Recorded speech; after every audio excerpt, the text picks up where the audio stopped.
Palavra da Verdade, a exposição bíblica com Hernandes Dias Lopes. Irmãos queridos, nós vamos então abrir o texto bíblico na carta de Paulo aos Efésios, capítulo 6, e vamos fazer a leitura dos versos 10 até o verso 20. Efésios capítulo 6, a partir do verso 10. Paulo diz assim: quanto ao mais, sede fortalecidos no Senhor e na força do seu poder. Revesti-vos de toda a armadura de Deus, para poderdes ficar firmes contra as ciladas do diabo. Porque a nossa luta não é contra o sangue e a carne, e sim contra os principados e potestades, contra os dominadores deste mundo tenebroso, contra as forças espirituais do mal nas regiões celestes. Portanto, tomai toda a armadura de Deus, para que possais resistir no dia mau, e depois de ter vencido tudo, permanecer inabaláveis. Estai, pois, firmes, cingindo-vos com a verdade, e vestindo-vos da couraça da justiça. Calçai os pés com a preparação do evangelho da paz, embraçando sempre o escudo da fé, com o qual podereis apagar todos os dardos inflamados do maligno. Tomai também o capacete da salvação e a espada do Espírito, que é a palavra de Deus, com toda a oração e súplica, orando em todo o tempo no Espírito, e para isso vigiando, com toda perseverança e súplica por todos os santos, e também por mim, para que me seja dada no abrir da minha boca a palavra, para com intrepidez fazer conhecido o mistério do Evangelho, pelo qual sou embaixador em cadeias, para que em Cristo eu seja ousado para falar, como me cumpre fazê-lo. Amém. Irmãos amados, Paulo escreveu esta carta quando ele estava preso em Roma, na sua primeira prisão, por volta dos anos 61, 62. Paulo tinha estado nesta cidade de Éfeso, que era a capital da província da Ásia Menor, por cerca de 3 anos. E para mim, um dos grandes avivamentos que eu encontro na história da igreja, um deles aconteceu em Éfeso, uma cidade de mais de 300 mil habitantes, uma cidade idólatra, uma cidade feiticeira, e uma cidade que se rende à palavra de Deus, que vê o poder do evangelho desarticulando os poderes da idolatria e da feitiçaria. E em 3 anos que Paulo passa ali, igrejas são plantadas em toda a província da Ásia Menor. Agora Paulo está enviando esta carta a esta igreja. E nesta carta Paulo retrata de uma maneira eloquente este eterno projeto de Deus, que planeja a nossa salvação, que executa a nossa salvação e que nos dá garantia dessa salvação. A nossa salvação é uma obra do Pai, é uma obra do Filho, é uma obra do Espírito Santo.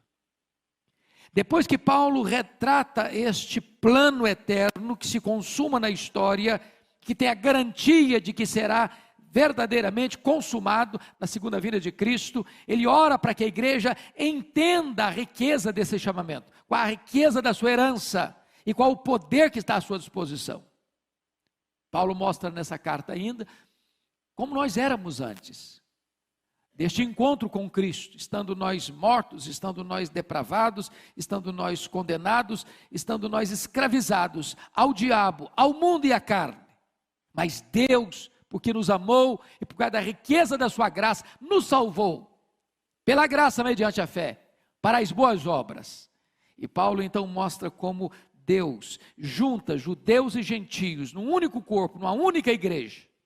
No capítulo 3, Paulo retrata que este era o grande mistério oculto das eras. De que forma que os gentios eram coerdeiros juntamente com os judeus desta grande salvação em Cristo Jesus. E ele volta a orar pela igreja, para que ela receba poder, mediante a habitação de Cristo no nosso coração, para que toda a igreja compreendesse a grandeza do amor de Deus, e fosse tomada de toda a plenitude de Deus. Quando Paulo vai para o capítulo 4, ele começa a aplicar esta gloriosa doutrina e retrata para você e para mim que nós precisamos viver de modo digno da vocação com que fomos chamados, vivendo em mansidão, vivendo em humildade, vivendo em longanimidade, porque nós estamos ligados a um só Senhor, temos um só Deus, temos uma só fé, temos um só batismo. Paulo então começa a mostrar a necessidade de vivermos uma vida santa. Quando vai para o capítulo 5, ele mostra que é preciso imitar a Deus, é preciso ser cheio do Espírito Santo de Deus, e você demonstra essa plenitude do Espírito Santo de Deus na relação marido e mulher, mulher-marido, na relação de filhos e pais, pais e filhos, na relação de patrão e empregado, empregado e patrão. Agora ele está concluindo a carta, e ele diz o seguinte no verso 10, quanto ao mais, ele está concluindo, esse é o ápice da carta.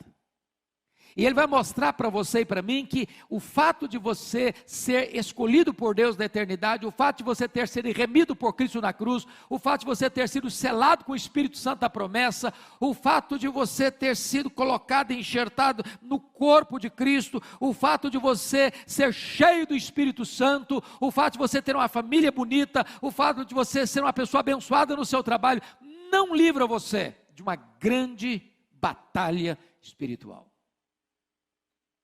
Nós estamos num terreno minado, nós estamos numa guerra, nós estamos numa grande tensão. Eu gosto muito da figura que Francis Schaeffer levanta sobre esse assunto. Ele compara este mundo como uma casa de 2 andares. Aqui embaixo, no primeiro andar, é o andar que nós vivemos, nós ouvimos, nós falamos, nós sentimos, nós pensamos, nós andamos, nós descansamos, nós viajamos, nós trabalhamos, nós tocamos. É este o mundo que vivemos. E ele diz, no andar de cima, é o que a Bíblia chamaria de regiões celestes. Você não vê, nem por isso é irreal. Você não toca, nem por isso você deixa de ser influenciado.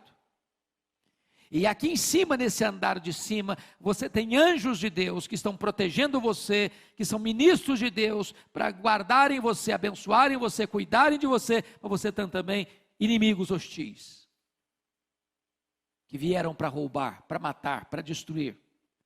Inimigos terríveis, que vivem ao seu redor como leão, procurando a quem devorar. Que procuram uma brecha na sua, na minha, na nossa vida, para nos destruir. E aqui então, introdutoriamente, eu quero dizer que nós, nessa guerra, precisamos ter 2 cuidados. 2 cuidados. Primeiro cuidado, é você não subestimar este inimigo. Irmãos amados, se nós estamos falando em guerra, não tem nada mais perigoso do que alguém enfrentar um inimigo sem saber quem ele é. Qual o seu poder? Quais são suas armas? Quais são as suas estratégias? Há muitas pessoas hoje que querem colocar o diabo como uma formiguinha inofensiva.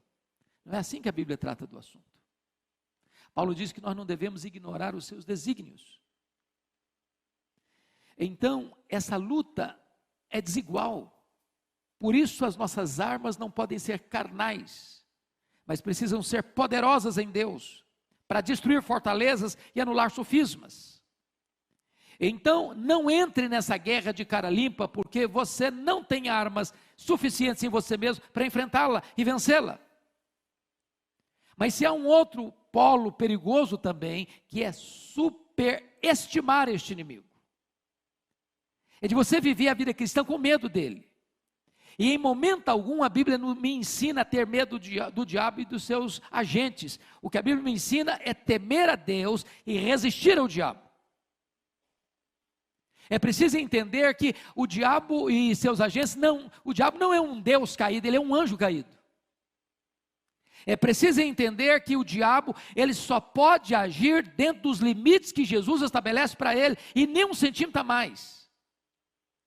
É preciso saber que se você está guardado por Deus nas mãos do Senhor, o diabo não pode tocar você, a não ser que Deus permita, para um propósito. Então, dito isso, eu gostaria de que você olhasse comigo, com a Bíblia aberta, algumas coisas que quero partilhar com você. Primeiro, vamos conhecer a natureza desse inimigo. E Paulo, cuidadosamente, vai nos orientar, lá no versículo 12, primeiro, contra quem não é essa luta. Ele diz, a nossa luta não é contra sangue e carne. Em outras palavras, a nossa luta não é contra pessoas. Seu problema não é seu marido, seu problema não é sua mulher, seu problema não são seus filhos, seu problema não é sua sogra, seu problema não é seu sogro, seu problema não é seu patrão, seu problema não é seu vizinho, seu problema não é a pessoa que está perturbando você. Não entre nessa peleja pensando que essa pessoa é o seu problema, porque se você tirá-la do seu caminho, outra pessoa vai ocupar esse espaço. Não atinja pessoas, achando que essa pessoa é o alvo da sua luta. Às vezes essas pessoas podem ser colocadas estrategicamente por este inimigo, mas a sua luta não é contra pessoas, porque se você não entender isso, você vai brigar, você vai machucar gente, você vai ferir pessoas, você vai falar mal de pessoas, e você vai amargurar a sua alma, você vai azedar o seu coração, e você vai ser derrotado nesse campo de batalha. Então, vem a segunda pergunta: quem é o inimigo? Dê uma olhadinha comigo no versículo 11.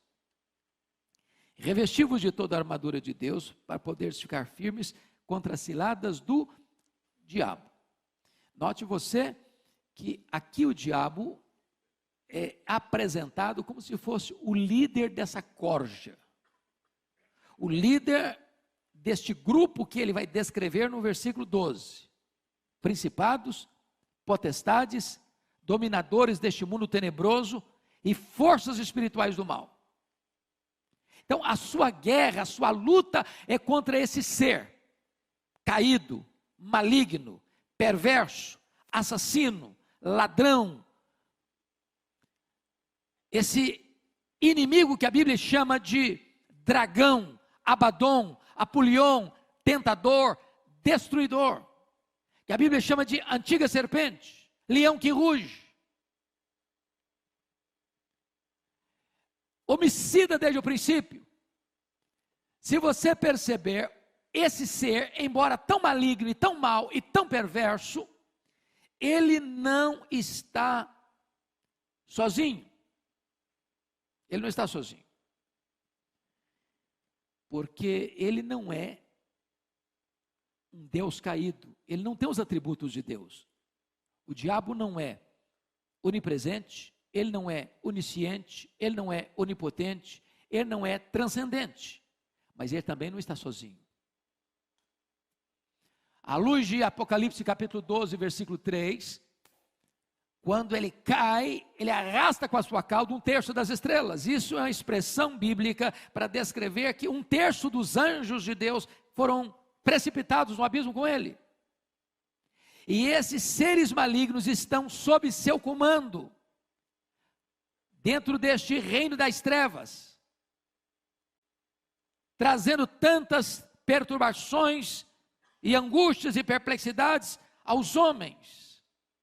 Agora, a pergunta segunda que eu levanto no texto é: quais são as características desse inimigo?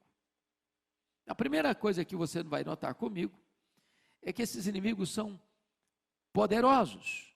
Olha comigo o versículo 12. A nossa luta é contra os principados e potestades e dominadores deste mundo tenebroso, forças espirituais do mal nas regiões celestes. Amados irmãos, nenhum de nós deva subestimar isso. Subestimar isso. O poder deste inimigo. Eu acho que você vê esses sinais e essas evidências o dia todo. Nas ruas, no cinema, no teatro, nas telenovelas, na literatura, na imprensa, nas cortes, nos parlamentos, no comércio, na indústria, nas transações comerciais, nas relações internacionais. Você sempre vê esta mente poderosa e maligna, tantas vezes, articulando nos bastidores, com a sua mão invisível, porém pesada, perigosa, destruidora. Paulo então vai retratar para nós que esses inimigos são sim poderosos, mas mais do que isso, eles são malignos. Este mundo tenebroso, irmãos amados, este mundo tenebroso é o aspecto de que esse reino é reino de trevas, de escuridão, de violência, de maldade, de promiscuidade, de mentira, de opressão, de injustiça, de malignidade, que vem para destruir pessoas, que vem para arruinar famílias, que vem para arrebentar com casamentos, que vem para levar as pessoas ao desespero existencial, que vem para acabar com as pessoas, para arrebentar com elas de todas as formas, de todos os meios. É um mundo tenebroso, porque o inimigo é maligno.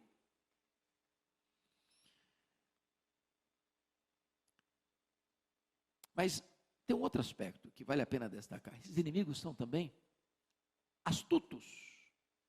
Chama a sua atenção de novo para o versículo 11, que Paulo diz que você deve ser tomado de toda a armadura de Deus para você ficar firme contra quê? Ciladas. A ideia de ciladas aqui é a ideia de métodos, de estratagemas, de diversas articulações que o inimigo usa.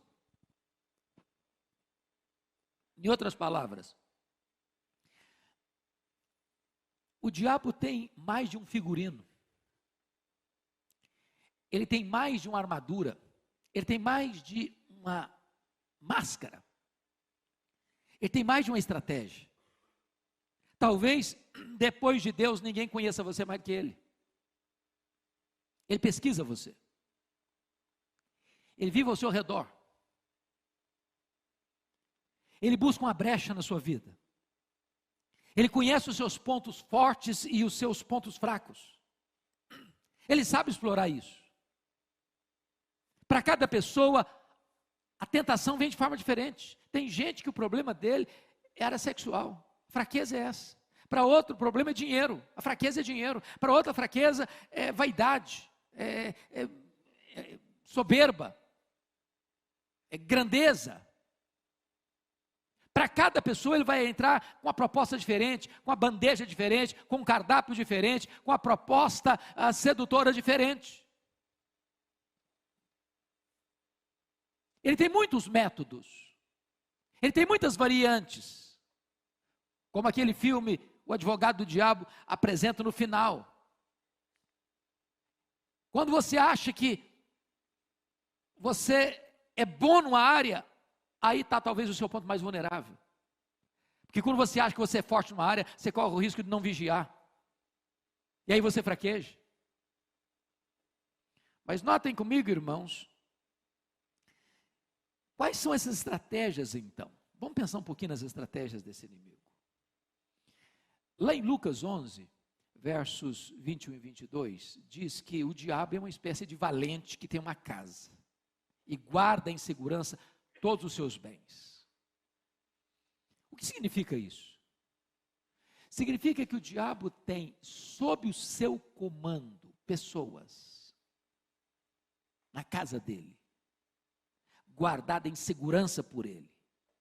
A Bíblia chama isso de reino das trevas ou potestade de Satanás. Mas a Bíblia diz mais, que vindo um mais valente do que ele, vem, vence-o, tira a panóplia dele, ou seja, a panóplia é uma palavra única, mas que significa toda a armadura, por isso que tem essa preposição, esse prefixo pan, tudo, toda a armadura dele, deixa-o completamente sem proteção, amarra-o e saqueia os seus bens. Saqueia os seus bens. Então faça a pergunta: você acha que o diabo precisaria de artimanha para prender quem já é dele?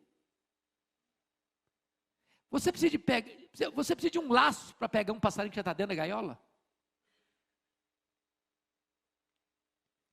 A quem você acha que o diabo usaria suas artimanhas mais perigosas? É lá no carnaval? É lá no campo de futebol? É lá no teatro? É lá no submundo? Ou é exatamente contra a igreja de Deus? Daqueles que não estão nas suas mãos que ele tenta capturar? Agora, quais são essas artimanhas que o inimigo usa? Eu gostaria de citar alguns para você.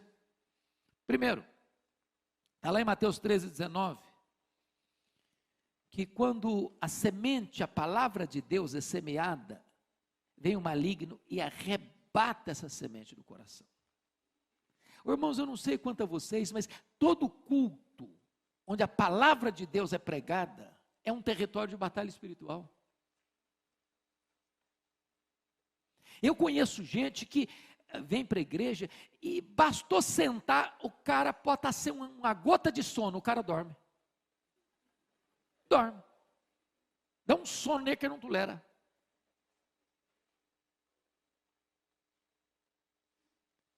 Outras pessoas entram, elas estão fisicamente presentes, mas a alma está vagando.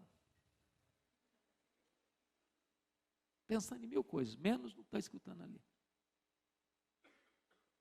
De repente, quando escuta, entra aqui e sai cá. Você e eu conhecemos gente que frequenta a igreja há 10 anos, sem nunca ter nascido de novo. E a palavra está sendo arrebatada. Pode ter certeza disso, quando o templo abre, talvez ele é o primeiro a entrar.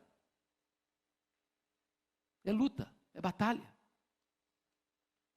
Nós precisamos orar para que Deus tire o tampão dos ouvidos, para que Deus tire a venda dos olhos, para que Deus chegue ao coração das pessoas. Segundo, o diabo é especialista em colocar dúvidas sobre a palavra de Deus. É assim que Deus disse? Não foi assim a abordagem dele com Eva? É assim que Deus disse? E aí você escuta a palavra de Deus, bom, mas não é bem assim. Aliás, não é assim. E as pessoas põem dúvida, sobretudo, por exemplo, Gênesis 1, versículo 1. No princípio criou Deus os céus e a terra. Bom, mas isso aí não é literal. Bom, mas isso aí é uma metáfora. Bom, mas Adão e Eva não existiram. Isso aí é apenas uma ideia metafórica para você achar que surgiu a raça humana. Mas não foi assim. Bom, se você nega isso, você nega a Bíblia toda. Você diz que então os profetas mentiram, que os apóstolos mentiram, que Jesus mentiu, que a Bíblia toda não vale a pena e não merece confiança. E aí vai botando dúvida na cabeça das pessoas. Quer ver outra coisa? Em terceiro lugar, o diabo é especialista em produzir insatisfação. Não foi isso que fez com Eva. Eva, de repente, ela se viu como uma coitadinha, miseravelmente injustiçada, naquele miserável jardim do Éden. Tadinho, esse jardim é muito michuruco para mim. Eu tenho potencial para muito mais. Eu sou possivelmente capacitado para ser igual a Deus. Para que eu vou viver nesse jardinzinho aqui? E de repente, como pródigo, você tem o pai, você tem o irmão, você tem a casa, você tem mesa farta, você tem servos, você tem fartura, e você se sente infeliz. Você está na igreja, você escuta a palavra de Deus, e de repente a igreja não satisfaz, e de repente os prazeres de Deus não satisfazem, e você fica paquerando e flertando com o que está do lado de lá do muro. Daqui a pouco o diabo bota uma grande baita insatisfação no seu coração, e você não está feliz mais. Ele é especialista nisso. Cuidado com a insatisfação. Quer ver outra coisa?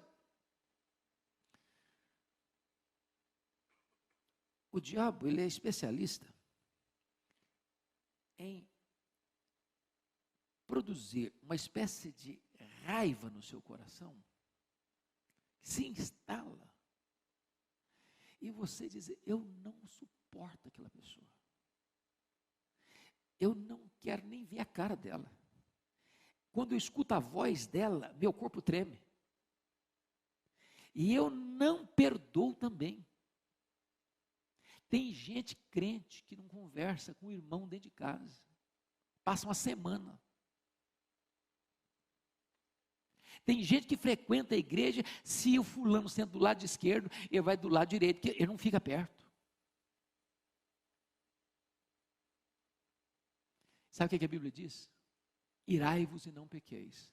Não se deixe o sol se pôr sobre a vossa ira, nem deis lugar ao diabo. Se você guarda mágoa no coração, o diabo encontra uma brecha aberta para afligir você, para atormentar você. Quer ver outra coisa? O pastor Ivan falou agora há pouquinho das seitas, das heresias. Sabe quem é o principal mentor das heresias? É o diabo. São doutrinas de demônios. Ele é um teólogo herege. Ele é um péssimo hermeneuta. Ele é um péssimo exegeta. Ele pega a Bíblia e torce a Bíblia.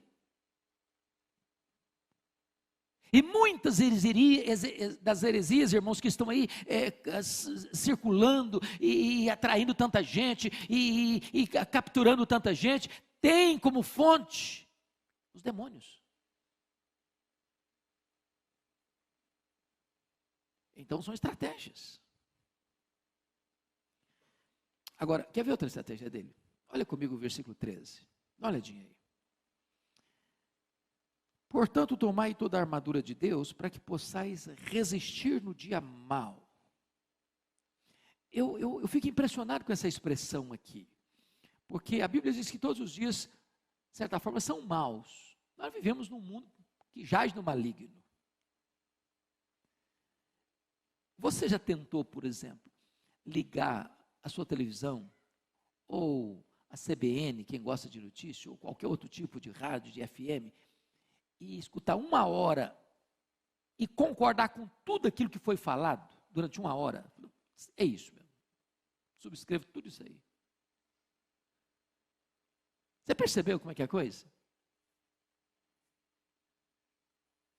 Nós vivemos num mundo mau. Os valores são outros, estão invertidos, estão às avessas. Agora, existe o que a Bíblia chama de o dia mau. E que dia é esse? Que dia é esse? Nós estamos falando de estratégia de guerra. Pense comigo nessa cena de guerra. Você que já assistiu tantos filmes de guerra, tem hora que 2 exércitos estão lá numa conflagração, num conflito, numa batalha, e de repente o comandante do lado de cá recolhe a sua tropa. Recolhe. O do lado de lá não está sabendo o que está acontecendo. Por que está recolhendo? Está com medo? Está fraco? Não tem mais capacidade de resistência? E de repente é estratégia recolher.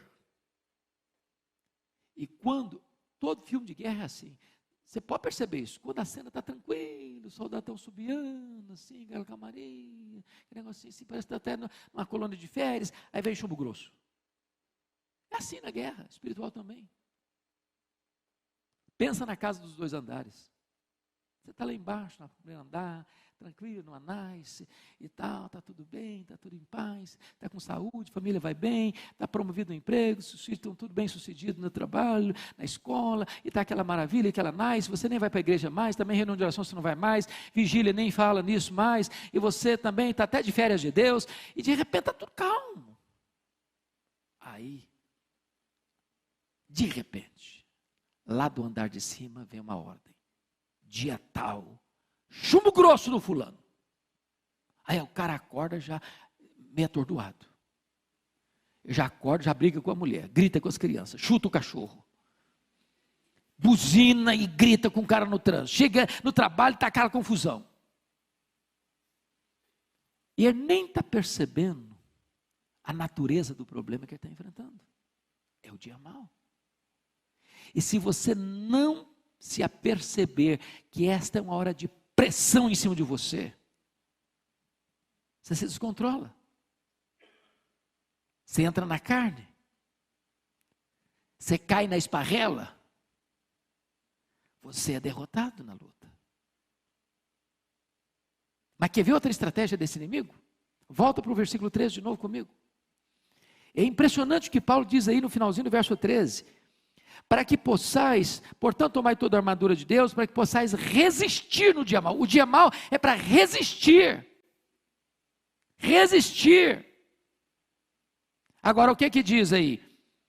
E depois de terdes vencido tudo, não parte tudo, Aí sim, aí você pode estarelhar as armas, aí você pode dar uma relaxada, aí você pode até tirar umas férias. É isso que está escrito aí? Não. E depois de ter vencido tudo, permanecer inabaláveis. Sabe o que significa isso? Você precisa continuar vigiando. Para mim, uma das coisas mais estratégicas de batalha espiritual que eu encontro na Bíblia é Lucas capítulo 4, quando Jesus derrota o diabo 3 vezes, está escrito, está escrito, está escrito, e o diabo deixou até momento oportuno, e aí voltou de novo. Outras estratégias, outras armas, usando outras circunstâncias, outras pessoas, para tentar capturar Jesus, pegar Jesus. Perseverança, irmão, perseverança. Vigilância. Pois bem, agora eu quero concluir. Quais são as armas que nós precisamos usar nessa batalha espiritual? A primeira arma, por favor, dê uma olhadinha comigo, versículo 10.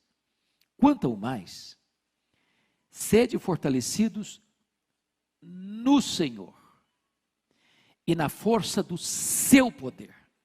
Primeira coisa que Paulo está dizendo o seguinte: você não é forte em você mesmo, e você não é forte à parte do Senhor. Você só pode ser fortalecido quando você está no Senhor.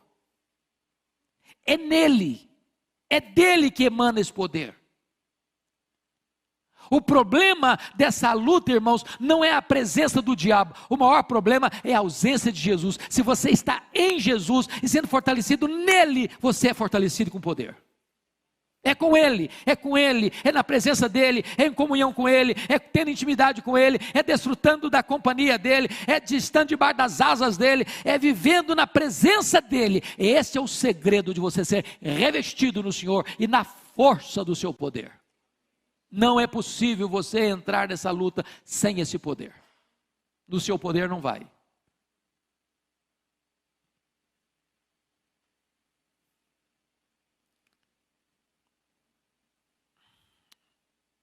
Eu não sei se vocês já leram, eu sugeriria vocês um dia encontrarem esse livro, para dar uma lida nele, um livro que foi compilado pelo reverendo Augusto Nicodemos, quando ele morou na África do Sul,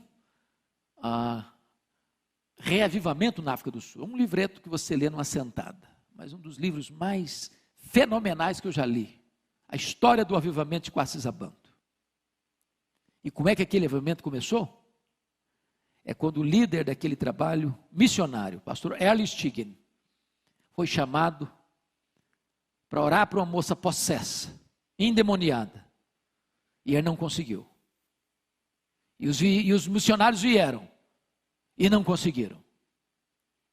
E eles ficaram vários dias tentando expulsar a caça de demônio da moça, e não conseguiram. E a conclusão dele foi essa: eu vou embora daqui. Eu não tenho autoridade para pregar mais aqui. Foi quando tudo mudou naquela missão. O Espírito de Deus segredou o coração dele. Você não tem que ir embora, você tem que buscar poder. Buscar poder. Esse poder, irmãos, não é uma frase de efeito. Esse poder não é uma gincana mental, onde você elabora algumas frases de efeito e as coisas vão acontecer. Não, não é. Esse poder não é maquiado pelo homem, não é produzido pela terra. Esse poder é o poder do Espírito Santo que emana do céu. Só esse poder pode dar a você vitória em determinados momentos dessa luta espiritual.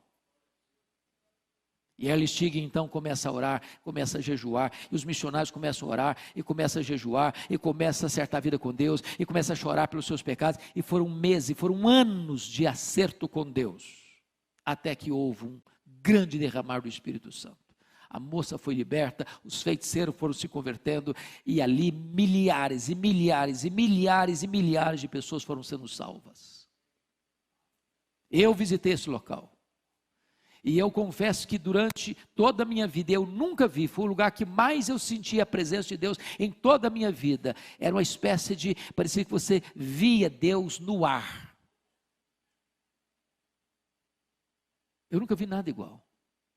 Você já pensou que você está num culto público e você ter 200 crianças? Criança é criança em qualquer lugar do mundo, com o rostinho no chão, adorando a Deus.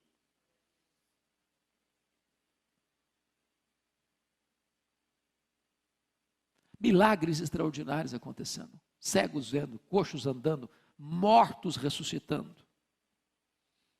Eu ouvi o testemunho pessoal da regente do coral, que ficou 17 horas no caixão. Quando estava indo para o cemitério, Deus a levantou da morte. Agora, como é que começa isso? Quando alguém reconhece o seguinte: eu preciso de poder. Eu preciso de poder. E poder não se recebe na academia, e poder não se recebe apenas com a intelectualidade humana, poder se recebe com os joelhos dobrados, com o derramar do Espírito Santo de Deus. Nós precisamos desse poder. Segunda coisa que Paulo nos ensina, irmãos, versículo 11, é que nós precisamos ser revestidos não de alguma, mas de toda a armadura de Deus. E toda a armadura de Deus, uma palavra só no grego, é panóplia. Nós precisamos da panóplia. Nós precisamos de cada peça dessa armadura. Não pode ter brecha. Não pode ter brecha. Você precisa proteger sua cabeça. Você precisa proteger o seu coração. Você precisa proteger o seu corpo. Você precisa proteger seus pés. Você precisa proteger todo o seu cérebro. Você precisa uma espada na mão. Você é um guerreiro. Você precisa ter armas de defesa e de combate.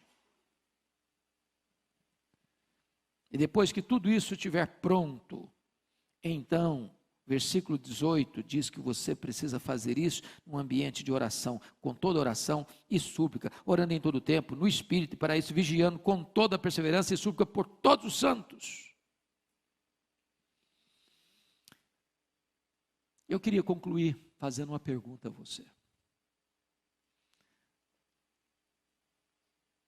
O que você conhece desse poder?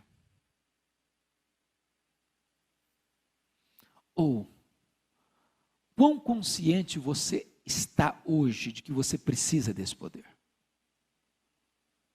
Porque esse poder não tem a ver com o tempo de igreja, com o cargo que você exerce na igreja, com o grau de conhecimento que você adquiriu.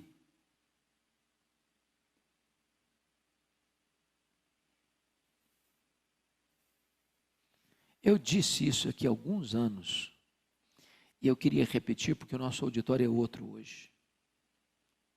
Uma experiência que marcou profundamente a minha vida. Eu estava pregando num culto de formatura do Seminário Presbiteriano do Norte, em Recife, na Igreja Presbiteriana das Graças. Um dos formandos, depois do culto, me procurou para me contar uma história que ele tinha vivenciado naquele ano.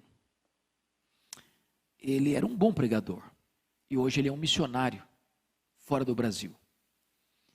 E ele recebe um convite muito honroso para pregar numa das maiores igrejas presbiterianas do Brasil, uma das mais lindas capitais do país. Não é comum uma igreja convidar para uma série de conferências, sexta, sábado e domingo, um seminarista. Via de regra, se convida um pastor mais experiente, com mais calejado do ministério, mas aquela igreja convidou o seminarista. E ele se sentiu muito honrado, obviamente. Então ele partiu para lá, sexta-feira. Coube-lhe o privilégio de ser hospedado pelo próprio pastor da igreja. Estava se aproximando a hora do culto, ele já de banho tomado, já botando a sua indumentária para pregar, quando chega uma mulher, muito apavorada na casa do pastor. E a mulher diz: pastor, eu preciso que o senhor vá na minha casa agora. Eu falei: o que foi, filha? Tem uma mulher endemoniada lá, a minha vizinha, e está todo mundo apavorado. Tem uma pequena multidão ao redor da casa, ninguém tem coragem de enfrentar a situação. Vamos lá comigo. E o pastor, muito calmamente, disse: minha irmã, que coisa interessante. Pois acaba de chegar de Recife um santo homem de Deus preparado para essa tarefa. Pensa num seminarista nervoso. cara começou a tremer os joelhos. Eu não sei se eu estivesse lá, eu não teria sentido a mesma coisa. Ele tentou fugir da situação. O pastor disse, não, você vai comigo. E foram caminhando, rua fora, de longe escutaram os gritos cavernosos da mulher. Quando chegaram na casa, que um monte de gente espantada, com os olhos esbugalhados, com o rosto assim, transtornado, e o seminarista mais apavorado ainda, e o pastor disse, seminarista, o caso é todo seu.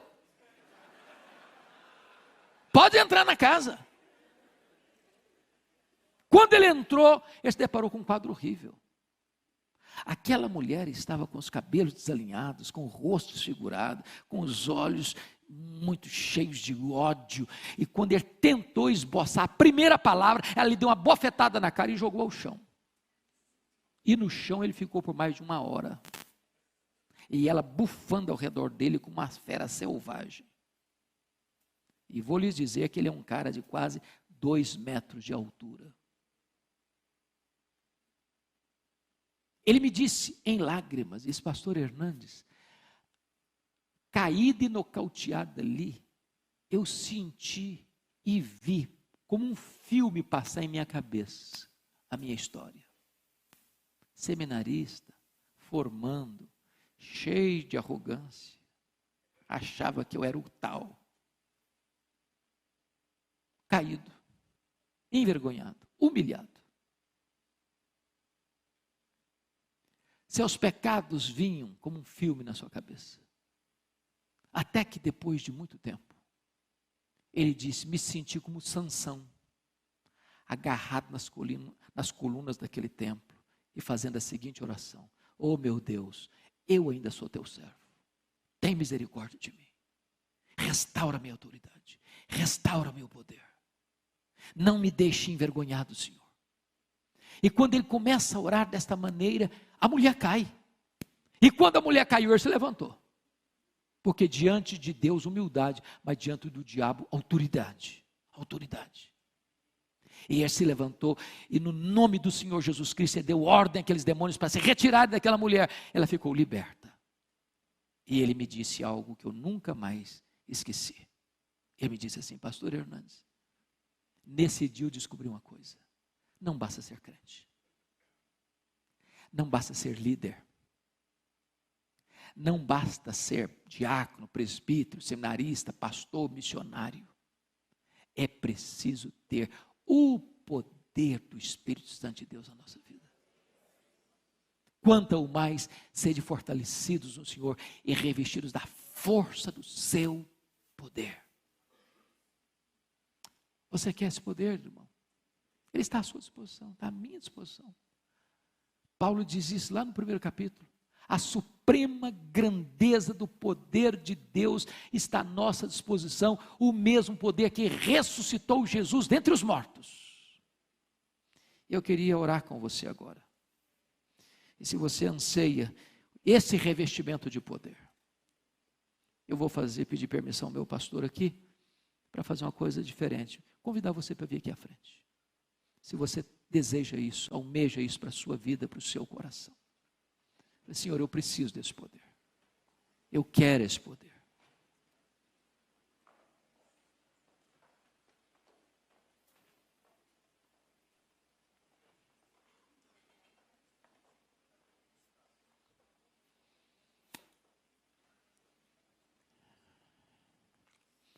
Irmãos amados, nós vivemos dias maus.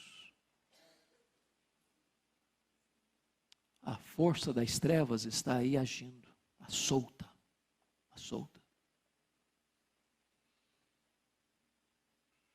E nós precisamos desse poder para enfrentar isso.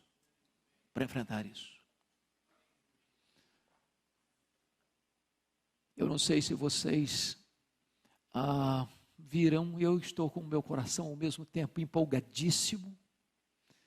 Folha de São Paulo publicou domingo passado que nós somos no Brasil, com respeito à juventude brasileira, já a maioria de evangélicos. A maioria dos jovens brasileiros já são evangélicos. Muitos deles ainda com muitas deficiências, com muitas carências. E cabe a nós dar pão para essa juventude, palavra para essa juventude, instrução para essa juventude. Irmãos, por onde eu tenho andado para esse Brasil afora, eu tenho ficado impressionado a quantidade de gente. Estava pregando essa semana passada, sexta-feira, lá na igreja batista, primeira igreja batista de Maceió. Tinha mães com crianças no colo, sentadas no chão, não tinha mais lugar para sentar, era sentado no chão com um bebê no colo. Gente faminta de Deus, para todo lado, para todo lado, para todo lado. Deus está soprando, irmãos, sobre a igreja brasileira, e nós precisamos entender o nosso momento, de sermos revestidos com o poder do Espírito Santo, para uma grande cruzada de pregação do Evangelho, porque liberta o povo, é o Evangelho do Senhor Jesus Cristo, esse instrumento que liberta, que transforma, que salva, que faz tudo novo na história do ser humano. Que você seja um guerreiro de Deus, revestido com o poder de Deus. Senhor, nós precisamos de Ti.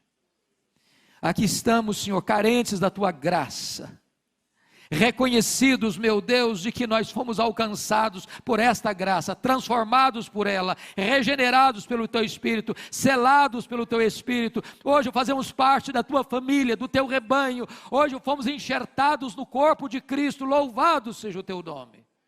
Mas agora, Senhor, nós queremos ser revestidos com o Teu poder. Revestidos com o Teu poder, não queremos fracassar, Senhor, não queremos ser envergonhados, não queremos ser humilhados, nós queremos nos levantar na força do Teu poder, para levar a Tua palavra, para pregar o Evangelho, para ver vidas sendo salvas, pessoas sendo libertas, transformadas, famílias sendo transformadas, a nação brasileira sendo impactada com o poder do Evangelho. Toma, Senhor, a nossa vida em Tuas mãos, reveste-nos com o Teu poder, Senhor. Nós queremos toda a Tua armadura, nós queremos tudo aquilo que Tu tens para nós, não queremos nada que não venha de Ti, mas queremos tudo que tens para nós. Nós queremos em nome de Jesus, para sermos crentes fortes, crentes perseverantes, crentes vigilantes, crentes cheios de alegria, crentes cheios de entusiasmo, crentes revestidos com o poder do Teu Espírito. Oramos assim, Senhor, em nome de Jesus. Em nome de Jesus, amém. Palavra da Verdade, a exposição bíblica com Hernandes Dias Lopes.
Você tem enfrentado dor na sua vida?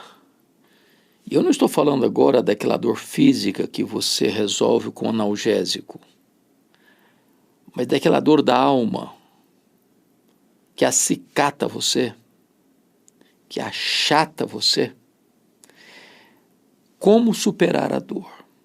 É o tema que vamos tratar no podcast HDL agora. Então não vai embora não, porque depois da vinheta nós vamos estar de volta. A dor é a experiência mais democrática da vida. A vida não é indolor. Nós não estamos blindados, não vivemos numa estufa. A vida não se desenrola numa redoma de vidro. Não estamos plantados num jardim grinaldado de flores. Não passamos incólumes, livres das vicissitudes da vida, das dores mais atrozes. Viver é caminhar por um deserto tórrido, é navegar por mares revoltos. Não é pisar num tapete aveludado, mas numa estrada juncada de espinhos. Como lidar com a dor? Como superar a dor? Eu quero tratar deste assunto com você, porque talvez você também esteja enfrentando alguma dor difícil de ser superada. Talvez uma injustiça, talvez um abuso, talvez um trauma,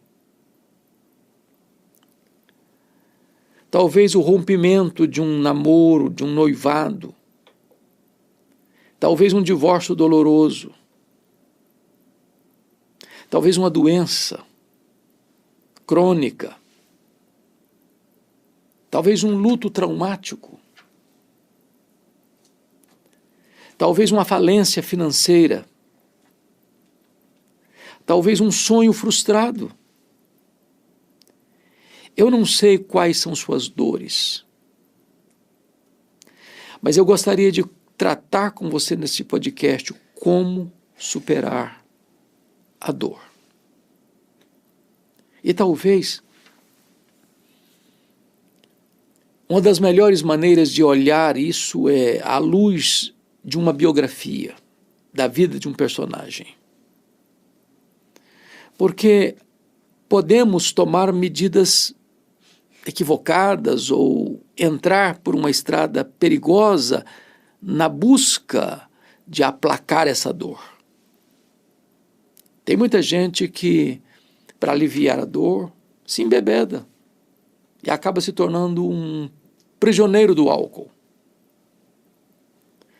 Outras pessoas, para aliviar a dor da culpa, do medo, da angústia, da timidez, acaba se matriculando na experiência perigosa e mortal da dependência química, das drogas, da maconha, da cocaína, do crack, das anfetaminas.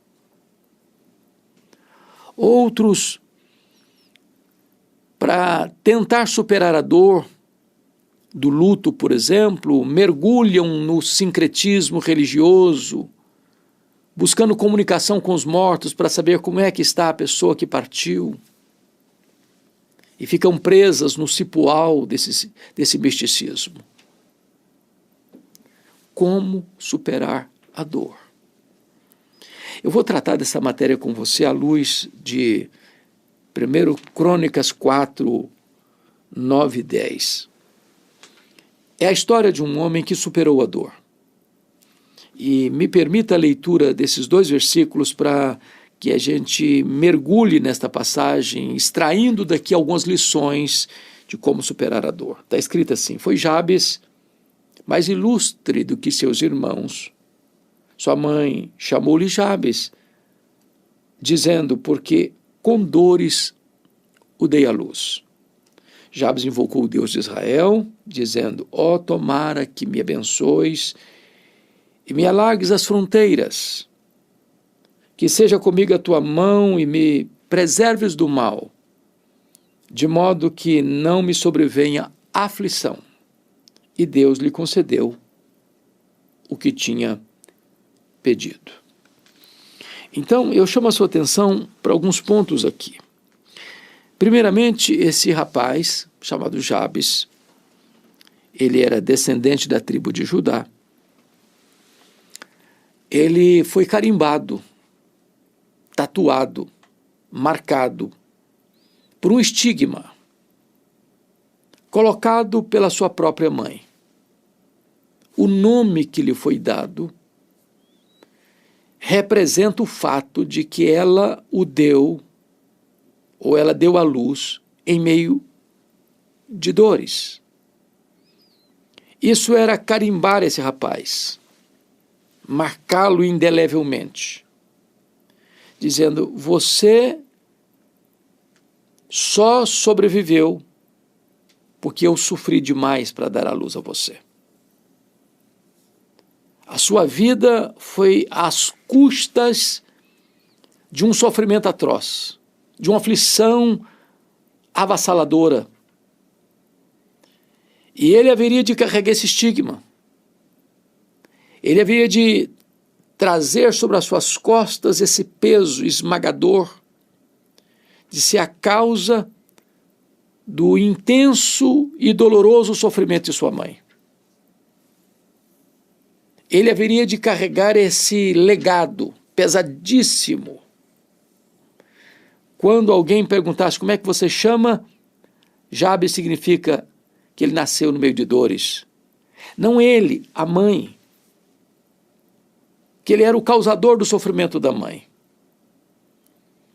Como é que ele lida com isso? Como é que ele supera isso? Porque nome lá naquele tempo não era apenas uma nomenclatura, ou um nome sonoro, ou um nome de uma pessoa conhecida ou famosa, ou a junção do nome do pai e da mãe, como é muito comum acontecer no Brasil. Não. Nome trazia um legado, uma história, uma marca. Por exemplo, quando Raquel, mulher de Jacó, deu à luz ao seu filho caçula, ela sofreu no parto e morreu no parto. Mas antes de morrer, já expirando, ela colocou o nome do menino de Benoni, filho da minha dor. Jacó, seu pai, percebendo que o menino não poderia carregar todo aquele peso do nome, trocou o nome dele para Benjamim. Benjamim, filho da minha destra. Ou seja, mudar o nome era mudar a história de vida daquele rapaz. E aqui, então, nós estamos lidando com um cidadão chamado Jabes, que está debaixo de uma carga de sofrimento e de dor. Ele precisa superar isso. E eu destaco aqui 4 coisas que ele pede para Deus para superar a dor. A primeira coisa que ele pede é a bênção de Deus. Ele diz assim: ó, tomara que me abençoes. Ele não está pedindo isso a um ídolo, a um deus pagão, a uma divindade tribal. Ele não está se autossugestionando. Ele está se dirigindo ao Deus de Israel, que tem todo o poder nos céus e na terra. O que ele pede? Ele pede a bênção de Deus. Ó, tomara que me abençoes. Quando ele diz, ó, tomara que me abençoes, ele está enfrentando a sua própria vida, ele está enfrentando o seu próprio passado, ele quer mudar o rumo da sua vida. Minha palavra a você é: não se conforme, não jogue a toalha, não entregue os pontos, não pense que você foi carimbado para sofrer, não pense que você tem que viver aquilo que foi imposto sobre você. Certa feita eu recebi no meu gabinete pastoral uma mulher muito aflita, desesperada até, em lágrimas, E quando ela se acalmou, eu perguntei: o que está acontecendo? Em que posso ajudar? Ela me disse: eu estava vindo para cá, para o seu gabinete pastoral, quando a minha vizinha pulou do 10º andar do seu prédio e se esborrachou no asfalto. E eu perguntei: mas isso tem alguma coisa a ver com a sua estada aqui comigo? Ela disse: sim. É que eu estou para fazer o mesmo e não tenho coragem. E eu perguntei àquela mulher: mas por que você quer tirar sua própria vida? Cometer suicídio? Ela me respondeu: porque eu sou um problema. E eu lhe perguntei: mas quem lhe disse que você é um problema? Ela me respondeu: o meu pai, desde a minha infância, sempre me disse que eu era um problema. Ela carregou essa dor. Essa dor estava pulsando em seu peito desde a sua infância. E eu perguntei: mas o que você fez? Falei: eu saí de casa. Me casei com a primeira pessoa que eu encontrei. E essa pessoa, o meu marido, me disse que eu era um problema. E eu me divorciei dele, casei a segunda vez. O meu segundo marido diz que eu sou um problema, e eu estou casada pela terceira vez, e o meu terceiro marido me diz a mesma coisa: eu sou um problema, eu não mereço viver, eu quero morrer. Eu confesso que eu fiquei muito emocionado ao ouvir aquela história. E eu disse para aquela mulher 3 coisas. Você não é o que as pessoas dizem que você é. Você não é quem você pensa que você é. Você é quem Deus diz que você é. Você foi criada à imagem e semelhança de Deus. Você foi formada no ventre da sua mãe de maneira assombrosamente maravilhosa. Você é preciosa aos olhos de Deus. Deus ama você com amor eterno. Deus atrai você para Ele com cordas de amor. Você é a menina dos olhos de Deus. Você tem valor. Aquela mulher precisava enfrentar a dor do seu passado, que estava trazendo sombra ao seu presente e tirando expectativa do seu futuro. Aqui está Jabes pedindo a bênção de Deus. Ele diz: eu não quero viver este estigma colocado em meu nome, eu não quero ser um produto ou um subproduto desse carimbo que foi colocado na minha vida. Clame a Deus pela sua bênção. A segunda coisa que ele fez para enfrentar e superar a sua dor é que ele pede a Deus mais oportunidade, mais prosperidade. Está escrito assim: e me alargues as fronteiras. Quando ele recebe esse nome, ele está limitado a viver uma história de lembranças amargas, de reminiscências amargas, de sempre olhar para trás e lembrar que ele trouxe dor à sua mãe, sofrimento à sua mãe. Ele viveria nesse cubículo, com cercas altas, atormentado, debaixo do chicote da culpa. Mas esse homem, ao lidar com esse sofrimento, ao lidar com essa dor, diz: meu Deus, eu não quero viver esses estreitos limites que foram impostos a mim. Eu quero fronteiras alargadas. Eu quero mais oportunidades. Eu quero ampliar o campo da minha visão. Eu quero alargar as minhas fronteiras. Eu quero estender o toldo da minha tenda para outras paragens. Eu não quero me conformar à estreiteza, à limitada visão que me foi posta no nome. Eu quero mais prosperidade, mais oportunidade, mais capacidade, mais produção, mais conteúdo. Eu quero mais, eu quero ir além. Você pode superar a sua dor. Você não precisa se conformar, você não precisa recuar, você não precisa encaramujar Você não precisa se atrofiar, você não precisa desidratar, você pode olhar para frente, você pode olhar para os lados. Meu Deus, eu quero mais da tua presença, mais das oportunidades da tua providência. Eu quero ser uma bênção maior na vida de mais pessoas. Eu não quero viver esse estreito cubículo que me foi colocado. Como superar a sua dor?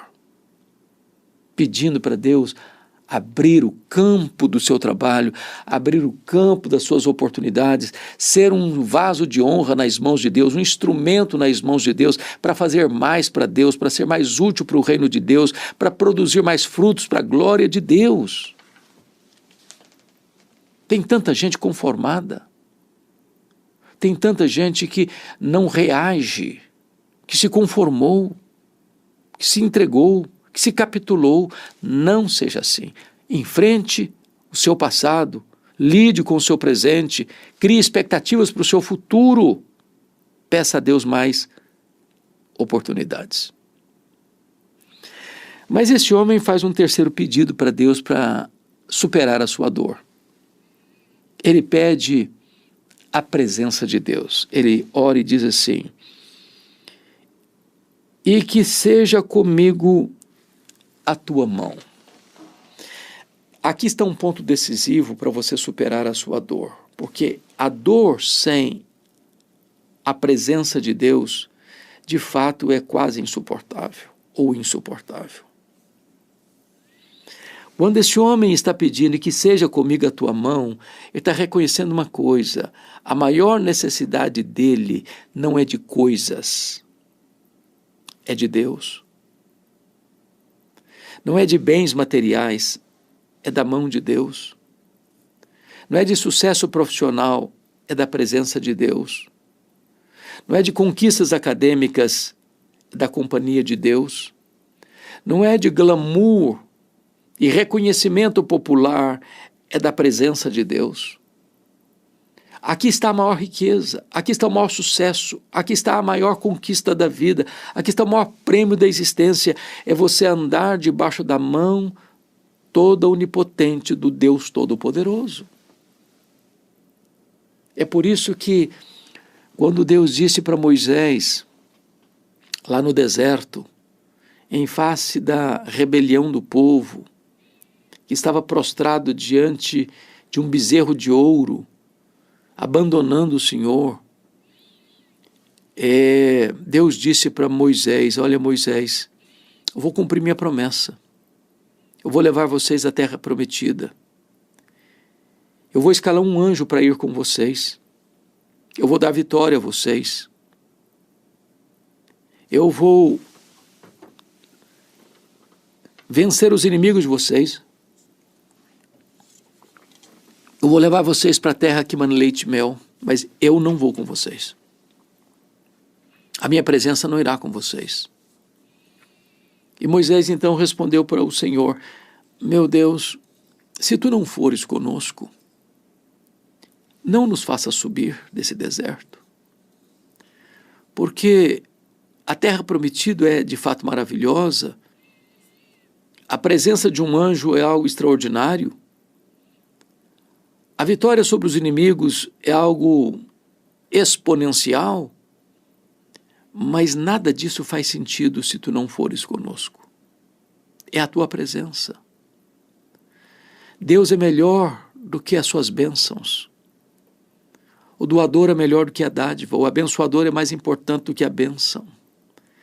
Deus é melhor do que tudo quanto Ele pode nos dar. Você não supera a sua dor a não ser que o próprio Deus caminhe com você.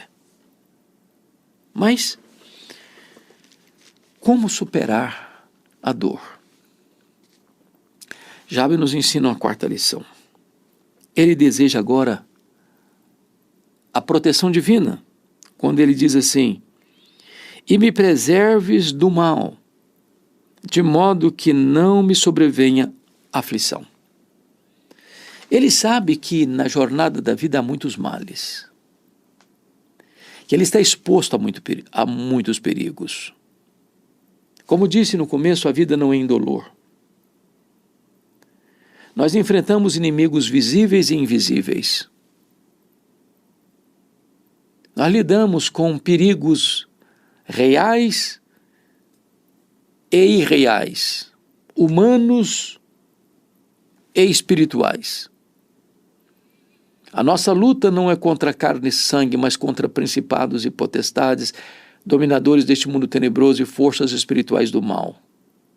Há muitos riscos à nossa volta, há muitas vozes ecoando em nossos ouvidos, há muitas armadilhas na nossa jornada, há muitos laços,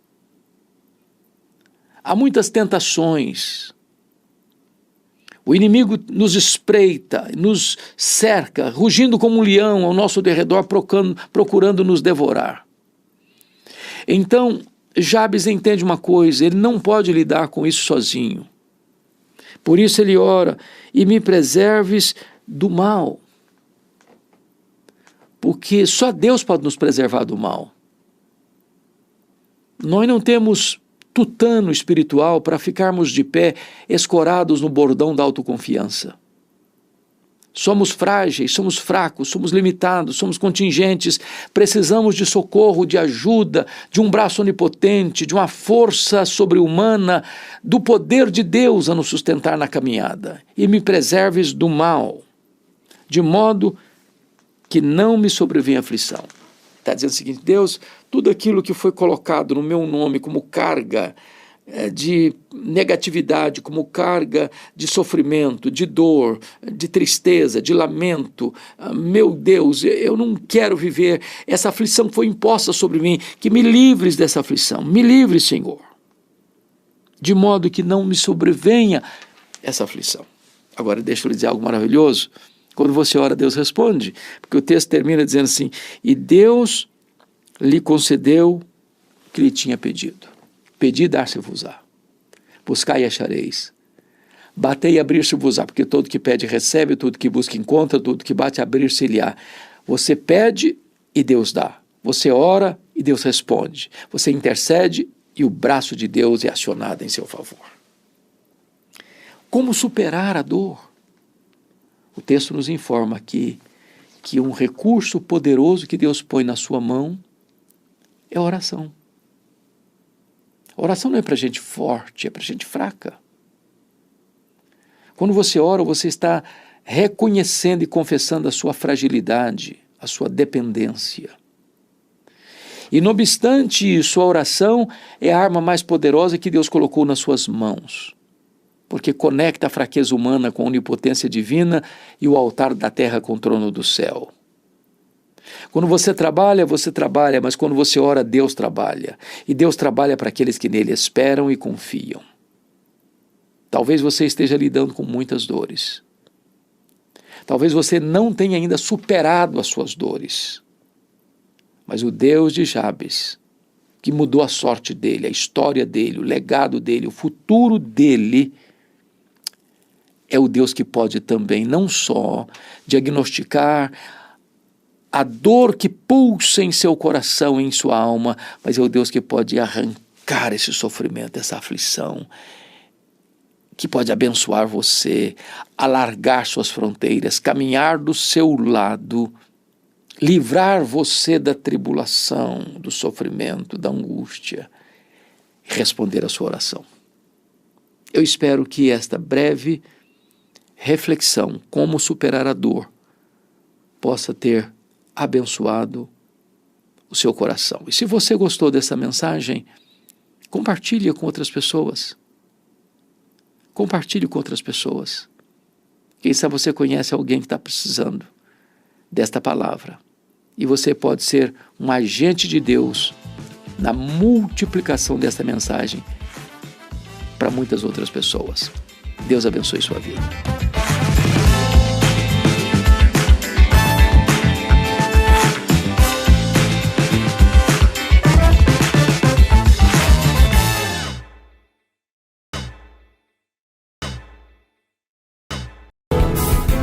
Palavra da Verdade, com Hernandes Dias Lopes. Meus irmãos, nós vamos abrir a palavra de Deus no Evangelho de Jesus Cristo, conforme o relato de Mateus. Mateus, capítulo 26, versos 36 a 46.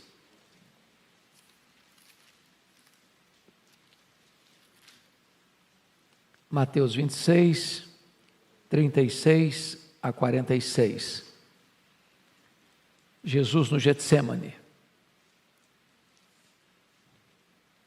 Está escrito: em seguida foi Jesus com eles a um lugar chamado Getsêmani e disse a seus discípulos: assentai-vos aqui enquanto eu vou ali orar. E levando consigo a Pedro e aos 2 filhos de Zebedeu, começou a entristecer-se e a angustiar-se. Então lhes disse: a minha alma está profundamente triste até a morte. Ficai aqui e vigiai comigo. Adiantando-se um pouco, prostrou-se sobre o seu rosto, orando e dizendo: meu Pai, se possível, passe de mim este cálice. Todavia, não seja como eu quero, e sim como tu queres. E voltando para os discípulos, achou-os dormindo, e disse a Pedro: então nem uma hora pudestes vós vigiar comigo? Vigiai e orai, para que não entreis em tentação. O espírito, na verdade, está pronto, mas a carne é fraca. Tornando a retirar-se, orou de novo, dizendo: meu Pai, se não é possível passar de mim este cálice sem que eu o beba, faça-se a tua vontade. E voltando, achou-os outra vez dormindo, porque os seus olhos estavam pesados. Deixando-os novamente, foi orar pela terceira vez, repetindo as mesmas palavras. Então voltou para os discípulos e lhes disse: ainda dormis e repousais? Eis que é chegada a hora, e o Filho do Homem está sendo entregue nas mãos dos pecadores. Levantai-vos, vamos! Eis que o traidor se aproxima.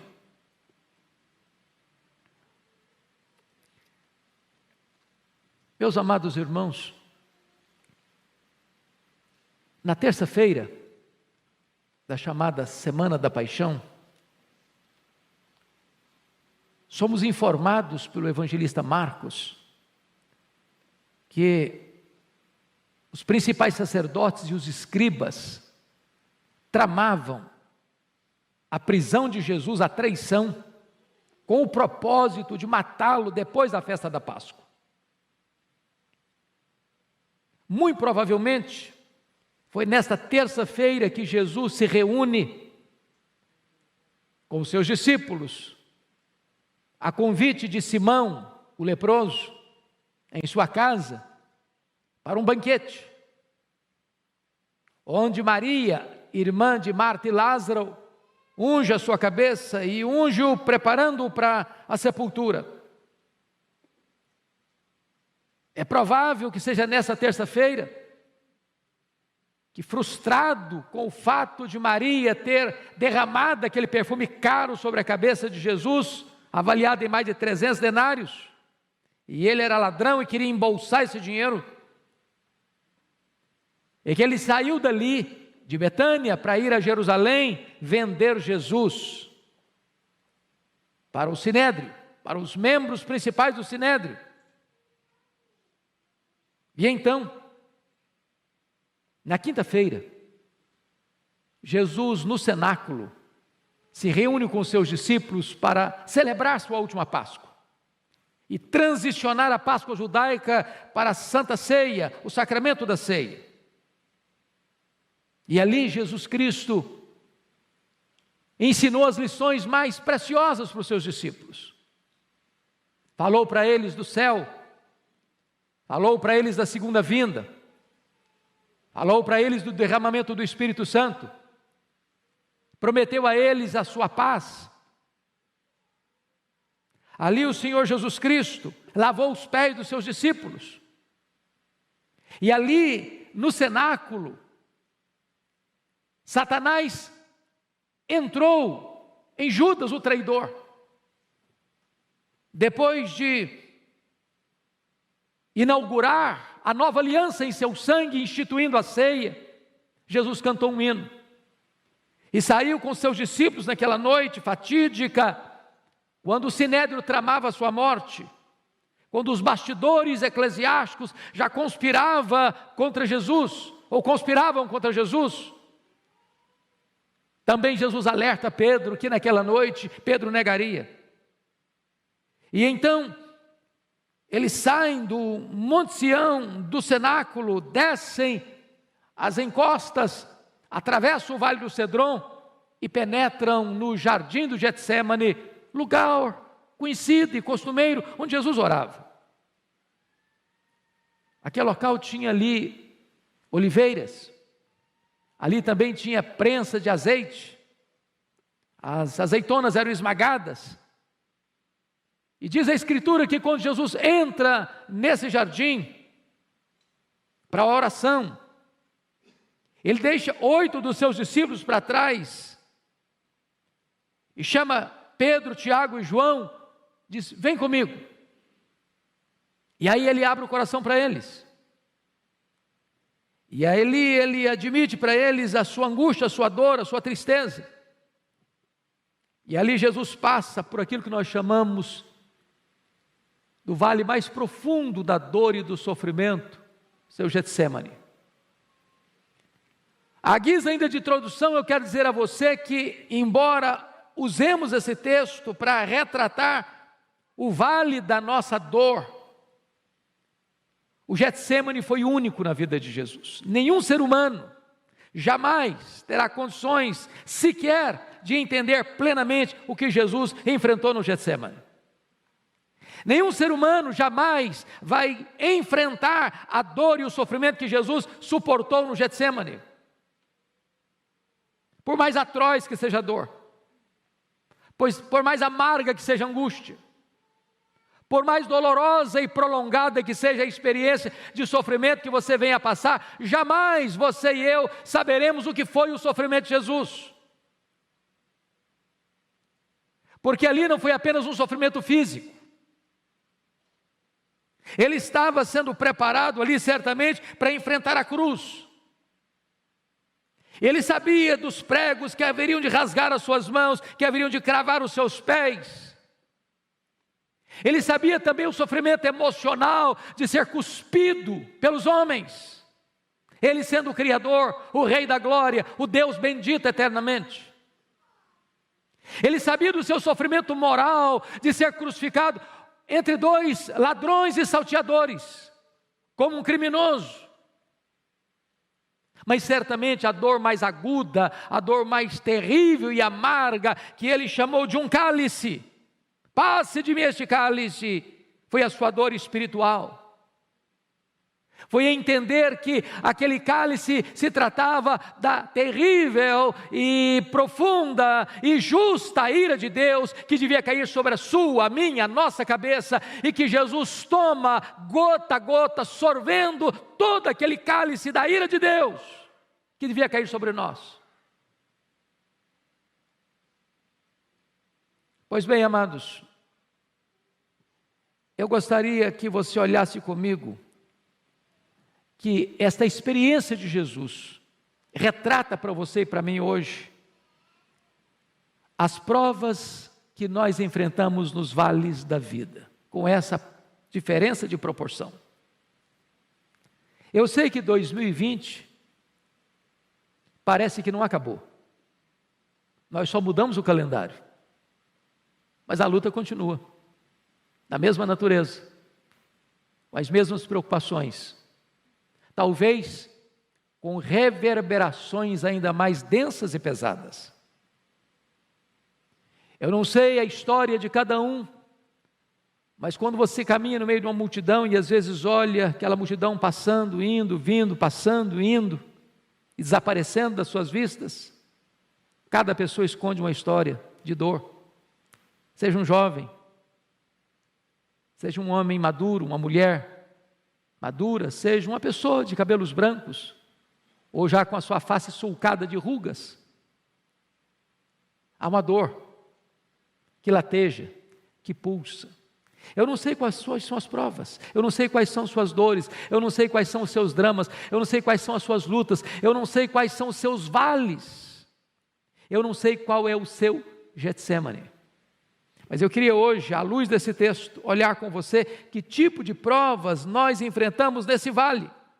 Primeiramente, olha comigo o verso 38. Enfrentamos a tristeza e a angústia.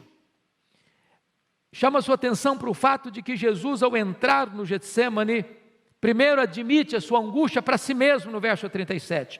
E levando consigo a Pedro e aos 2 filhos de Zebedeu, começou a entristecer-se e angustiar-se. É aquela coisa pessoal, particular, do seu quarto fechado, que você não conta para ninguém. É aquele drama que você está vivendo, e só você e Deus sabem. Jesus começa a se angustiar. Ele não abriu o coração ainda. Ele está curtindo essa dor com ele mesmo. Mas em segundo lugar, olha comigo o verso 38. Ele admite a sua dor para os seus discípulos. Então lhes disse: a minha alma está profundamente triste até a morte. Ficai aqui e vigiai comigo. Agora ele conta essa dor, não para a multidão, não para os 11 discípulos, porque Judas não está mais. Ele conta esta dor, essa angústia, para os 3 mais próximos, Pedro, Tiago e João. Há determinados sofrimentos na nossa vida, irmãos, tão profundos, tão agônicos, tão amargos, que você não tem coragem de contar para os seus colegas. Você só conta para a gente da sua intimidade. Mas notem comigo, no verso 39, Jesus mostra agora esta angústia para o Pai. Adiantando-se um pouco, prostrou-se sobre o seu rosto, orando e dizendo: meu Pai, se possível passe de mim este cálice, todavia não seja como eu quero, e sim como tu queres. Agora ele coloca essa angústia diante do Pai. Ele enfrenta com ele mesmo, conta para os seus discípulos mais próximos, e agora conta para o Pai. Meus amados irmãos, Jesus passou tristezas no seu ministério. Ele ficou triste e chorou com a morte de Lázaro. Ele se entristeceu e chorou quando ele entrou em Jerusalém. Mas agora Jesus está revelando a sua humanidade e evidenciando a sua tristeza no seu Getsêmani. Ele começa a se entristecer. Ele confessa a sua tristeza. Ele chama e clama: se possível passe de mim esse cálice. Ele ora 3 vezes para que isso aconteça. Então eu quero afirmar a você que está aqui hoje, talvez passando por lutas na sua vida, na sua casa, que a tristeza e o sofrimento e a angústia não é uma coisa estranha à vida cristã. Mas talvez você pergunte: por que Jesus estava angustiado? Qual era a causa? Será que era a consciência de que de fato Judas haveria de entregá-lo? Será que era o conhecimento que ele já tinha alertado que Pedro havia de negá-lo? Será que era a realidade que ele mesmo havia dito aos seus discípulos: nesta noite todos vós vos escandalizareis comigo, como está escrito, ferirei o pastor e as ovelhas ficaram dispersas e os seus discípulos o abandonariam? Será que era a consciência prévia de que ele seria preso, porque aquela era a hora das trevas, e o sinédrio, com a sua orquestração, haveria de botar a mão nele e contratar testemunhas falsas para acusá-lo, e cuspir nele e espancá-lo? Será que era a consciência que ele tinha de que ele seria condenado pelo governador romano e ser crucificado, com todas as implicações atrozes dessa execução? E certamente, amados irmãos, não obstante ter o aspecto temporal desse sofrimento, físico desse sofrimento, moral desse sofrimento, o sofrimento de Jesus é eminentemente espiritual. É a certeza de que ali na cruz, ele haveria de dar um grito de desespero: Deus meu, por que me desamparaste? Por que o Pai desamparou o seu próprio Filho na cruz? Descuido? Desamor? falta de solidariedade? Talvez esteja aqui, irmãos, o maior mistério do quanto Deus nos amou. Quando o apóstolo Paulo, entendendo isso, vai escrever: aquele que não poupou a seu próprio filho, antes por todos nós o entregou. Entregou a quê? A morte, morte de cruz. Quando Jesus Cristo se coloca no seu lugar e oferece o seu peito para suportar a espada da lei. Quando a condenação que haveria de vir sobre a sua vida, ele recebe sobre ele mesmo, porque diz a Escritura que ele foi carregando sobre o seu corpo, no madeiro, os nossos pecados, e naquele momento ele foi feito pecado por nós. Não havia beleza nele. Ele foi feito maldição em nosso lugar. O sol escondeu o rosto dele, o pai escondeu o rosto dele, e ele tem completo entendimento do que significa isso: ser apartado do pai, ser separado do pai, e então o pai pune nele o pecado que deveria punir em mim, e então ele bebe este cálice amargo do juízo de Deus, que devia cair sobre a minha cabeça. É por isso que ele está angustiado. Quantas vezes, neste grau humano, você e eu também temos que passar pelo Getsemane da dor, da tristeza, da angústia. E há um momento em que você compartilha com muitos, há um momento que você compartilha com os amigos mais próximos, mas há um momento que você só pode compartilhar com Deus. Mas em segundo lugar, irmãos, Jesus enfrenta, e nós enfrentamos também, o Getsemane, ou o vale da solidão. Da solidão.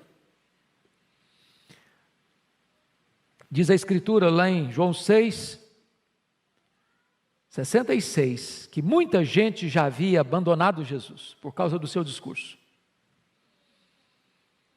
Agora em Mateus 26:56, Jesus alerta que os seus próprios discípulos haveriam de abandoná-lo. Mas pior do que tudo isso, foi Jesus suportar o abandono do próprio Pai. Deus meu, por que me abandonaste? Muitas coisas Jesus disse às multidões que o acompanhavam. Outras coisas Jesus disse para os 70. Outras coisas Jesus disse para os 12. Outras coisas ele disse só para os 3 mais achegados. Mas na hora da sua luta mais profunda, quando ele suava sangue, ele estava literalmente sozinho. Você sabe disso. As dores mais fortes que saltam e saltejam e pulam e pulsam na nossa alma são aquelas que nós as enfrentamos nas noites escuras da alma, sem falar para ninguém. Só Deus sabe, só Deus vê, só Deus sonda. É a solidão. Foi o que Paulo sentiu na masmorra mamertina, na antessala do martírio, quando ele diz: todos me abandonaram. E ele disse ainda: na minha primeira defesa ninguém foi a meu favor. É aquele momento da solidão, e Jesus passou, e nós vamos passar também. Passar também. Mas notem comigo, amados, uma terceira coisa. Jesus enfrentou o vale, a prova, o Getsemane da ingratidão. Se você parar para imaginar que Jesus chama Judas Iscariotes como um apóstolo. Se você imaginar que Jesus capacita este homem, treina este homem para pregar, e ele prega. Se você imaginar que dentre os 12 que Jesus chama, a única pessoa que recebe um cargo de confiança foi Judas Iscariotes. Se você parar para imaginar que até mesmo na hora em que Jesus sabe que Judas é um ladrão, que Judas é do diabo, que Judas vai traí-lo, que Judas já o vendeu para o sinédrio, ainda Jesus lava os seus pés.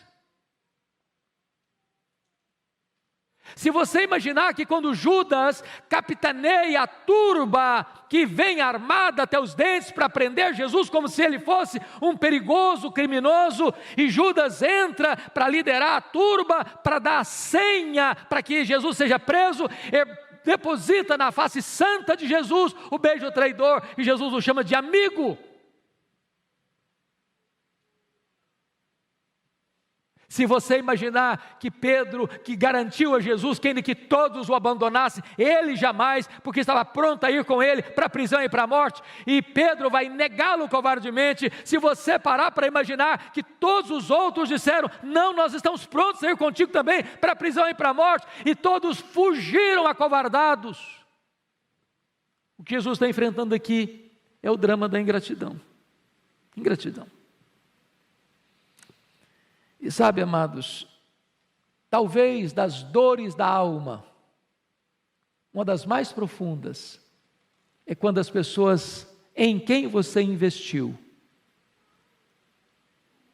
viram as costas para você, ou apunhalam você pelas costas, nas horas mais cruciais da sua vida.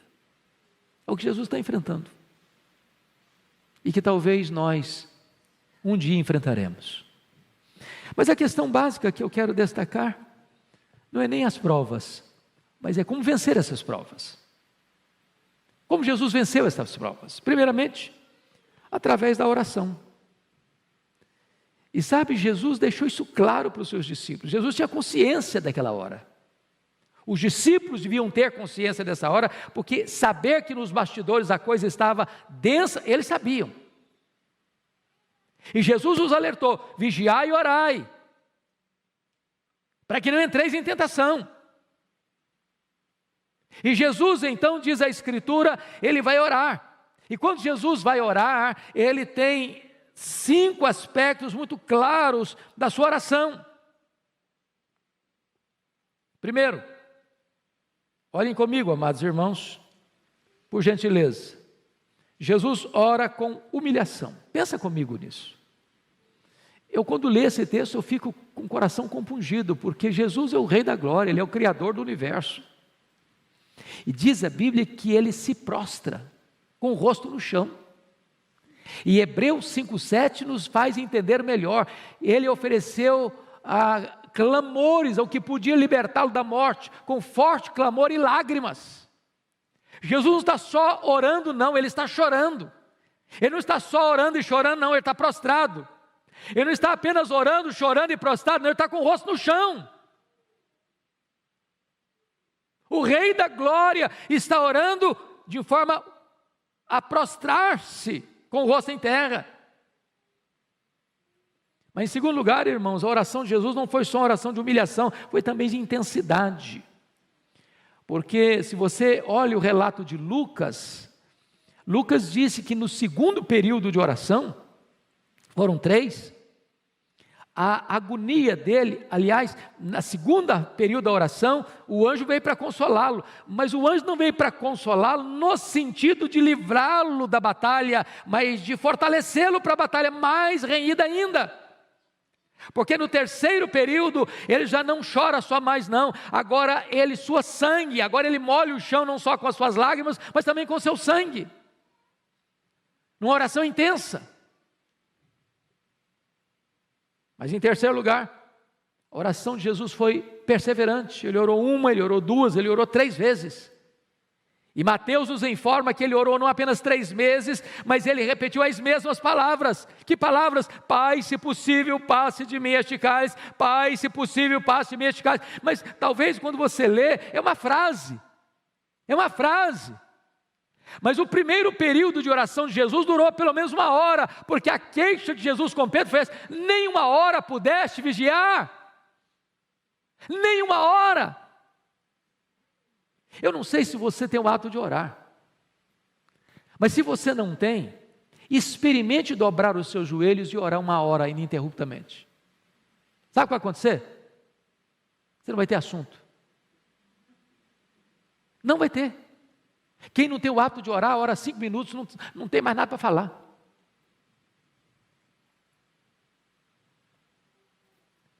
Essa frase de Jesus é apenas a síntese do que ele orou, mas foi um derramar da alma, com lágrimas e com sangue, horas a fio. Mas mais do que perseverança, irmãos, ele orou também com vigilância, porque ele alerta os discípulos a orai e vigiai, para que não entreis em tentação. O espírito está pronto, mas a carne é fraca. Por isso eles dormiram na batalha, por isso Pedro negou Jesus, por isso os discípulos fugiram, por isso Pedro reagiu na carne e cortou a orelha de Malco. E sabe, irmãos, nós não estamos preparados para enfrentar a tentação, nem a perseguição do mundo, a não ser que nós oremos. Nós estamos vivendo um tempo difícil, um tempo em que o mundo está completamente rebelado contra Deus, um tempo em que a cristofobia está apertando os cerco em todos os lugares do mundo praticamente, e se a igreja não orar, se a igreja não entender que nós estamos numa batalha espiritual, se a igreja não estiver atenta para enfrentar essa batalha, não com armas carnais, mas com armas poderosas em Deus, nós dormiremos na batalha e nós nos acovardaremos. Mas mais do que isso, irmãos, Jesus orou com submissão. Não seja feita a minha vontade, Pai, mas a tua vontade. Quando os nossos primeiros pais lá no Éden quiseram fazer a vontade deles, não a vontade do Pai, a raça humana caiu.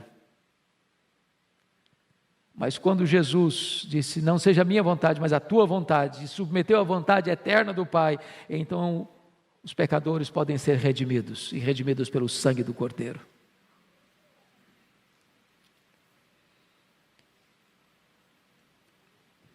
Como é que Jesus enfrentou este vale das provas? Em terceiro lugar, ele enfrenta, meus amados irmãos, com plena, profunda e segura confiança no Pai. É Marcos 14:36 que nos informa isso, que Jesus se dirigiu ao Pai chamando de Abba Pai. Só Marcos nos informa isso. E esta é uma expressão que poderia ser a mesma de um filho pequeno se dirigindo ao seu pai, dizendo papai. Naquela confiança segura, plena, no descanso, de que o Pai está no controle, de que o Pai sabe o que faz, de que o Pai não vai desamparar, que o Pai não vai deixá-lo só. Tem horas, irmãos queridos, que esta confiança em Deus é que nos dá a vitória nas provas da vida. É você saber que você pode estar fraco, você não tem força em você mesmo, mas você diz, Abba Pai, Paizinho, eu sei que Tu me conheces, eu sei que Tu me amas, eu sei que o Teu plano é perfeito, eu sei que Tu estás comigo, eu sei que Tu não vais me desamparar, eu sei que Tu vais me restaurar, eu sei que Tu vais me dar força, e então você diz, Abba Pai, confiança, segurança. Mas em terceiro lugar, irmãos, Jesus enfrenta este vale da prova buscando solidariedade. Preste bem atenção nisso. Jesus era perfeitamente Deus, Jesus era perfeitamente homem. Quanto Deus, ele não precisa da solidariedade humana, ele é Deus, autossuficiente, onipotente, todo-poderoso. Ele chegou a dizer para Pedro, quando sacou a espada para decepar a orelha de Malco, guarda essa espada, se eu precisasse de ajuda eu rogaria ao Pai, Ele me mandaria aqui mais de 12 legiões de anjos, mais de 72 mil anjos. Mas conquanto o homem, expressando a sua completa natureza humana, ele pediu solidariedade, ficai comigo, vigiai comigo. Há momentos, irmãos, que nós enfrentamos lutas também. E nestas horas nós precisamos ter a coragem de fazer o que Jesus fez. Fica comigo. Vigia comigo. Eu preciso de você. Preciso da sua companhia. Preciso da sua presença. Foi o que Paulo fez com Timóteo. Ô Timóteo, procura vir ter comigo depressa. Eu preciso de um ombro amigo. Eu preciso de alguém do meu lado. Venha rápido, venha no inverno. Quando você vier, traz o Marcos com você. Eu preciso de gente do meu lado. Quem são os seus amigos? Para quem você pode dar um telefonema e dizer, venha para cá? Com quem você tem liberdade de dizer, olha, eu preciso que você venha não só orar por mim, mas venha orar comigo.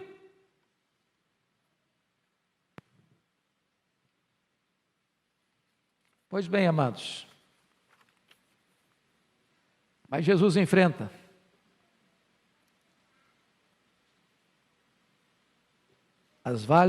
o vale da prova e da dor através da sua coragem. Porque notem comigo, verso 46, Jesus disse para os seus discípulos, levantai-vos, vamos, eis que o traidor se aproxima. Ele não ora para fugir, ele ora para enfrentar. Oração não é método de fuga, oração é capacitação de enfrentamento. E é João que escreve sobre o Getsêmani numa outra perspectiva. João não aborda os dramas de Jesus no Getsêmani. O relato de João é para mostrar a vitória de Jesus. Porque quando a turba está chegando, armada, com porretes, com espada, com soldados, com liderança do Sinédrio, com Judas capitaneando a turba, naquela noite trevosa, é Jesus quem se apresenta e pergunta, a quem buscais? Responderam, a Jesus o Nazareno, e Jesus sou eu, e caíram por terra. A hora que se levantaram, Jesus pergunta de novo, a quem buscais? A Jesus o Nazareno, pois sou eu. Em outras palavras, meus irmãos, quando Jesus se levanta do seu terceiro período de oração, não tem mais angústia, não tem mais choro, não tem mais sangue sendo derramado no chão de suor, tem coragem, tem determinação, tem preparo, tem enfrentamento. Você não vai notar nenhuma palavra de Jesus mais de angústia. Ele vai ser cuspido, ele vai ser esbordoado no sinédrio, ele vai ser condenado e açoitado no pretório romano, ele vai carregar um lenho maldito sobre as ruas de Jerusalém, ele vai ser crucificado. Não tem uma palavra sequer onde ele demonstra a sua tristeza. Sofrimento sim, tenho sede, mas triunfo, vitória, segurança, vitória e determinação. E ele encerra dizendo, está consumado, Pai, nas tuas mãos eu entrego o meu espírito. Amados irmãos, é muito importante você entender isso, que nós precisamos de orar para termos coragem, coragem. Eu li há pouco tempo uma frase muito curiosa, são esse tipo de sabedoria popular, na carroceria, na traseira de um caminhão, no paralama de um caminhão. E a frase era essa: se correr, o bicho pega, se ficar, o bicho come, mas se orar, o bicho foge.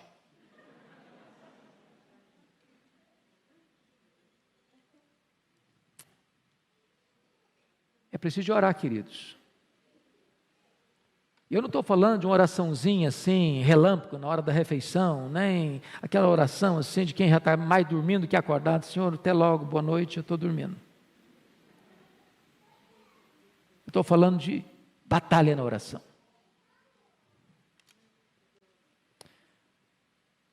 Louvado seja Deus, o Senhor Jesus, conforme Lucas 22, 43, recebe também o consolo do Pai. Vem um anjo para consolá-lo. Eu quero dizer para você que se a luta é grande, se a prova é profunda, se o vale é escuro, se você está passando pela prova, se a sua família está passando pela prova, eu quero dizer a você que Deus é o Deus também que traz consolo. Ele enxuga as lágrimas, Ele apruma você, Ele anima você, Ele prepara você, Ele equipa você para enfrentar suas lutas. Você não está sozinho. Você é fraco, mas Deus é forte. Você não tem força, mas Ele fortalece os seus braços e adestra os seus braços para a batalha. Você não tem coragem, mas é Ele quem dá coragem para você. E mais tarde o Senhor derramou o seu Espírito, e aqueles homens acovardados viraram gigantes. E esse mesmo Espírito que deu coragem àqueles homens lá, está entre nós, está dentro de nós, está sobre nós, e Ele vai nos capacitar a enfrentar os desafios de 2021, os desafios daqui para frente, em nome de Jesus. A igreja não ficará acovardada, a igreja não ficará intimidada, você não há de ficar intimidado em nome de Jesus. Haja luta, haja prova, seja física, seja financeira, seja moral, seja espiritual, seja familiar, Deus vai equipar você, Deus vai fortalecer você, Deus vai consolar você, e Deus já fez de você uma pessoa mais do que vencedora em Cristo Jesus, nosso Senhor.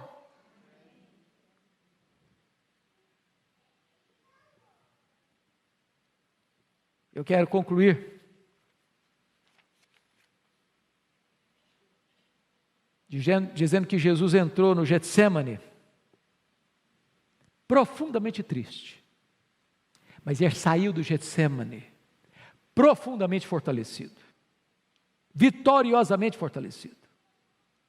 Bastou uma palavra dele para os seus inimigos caírem por terra. E você, querido, como é que você tem enfrentado seus vales de provas? Como é que você tem enfrentado o seu Getsêmani?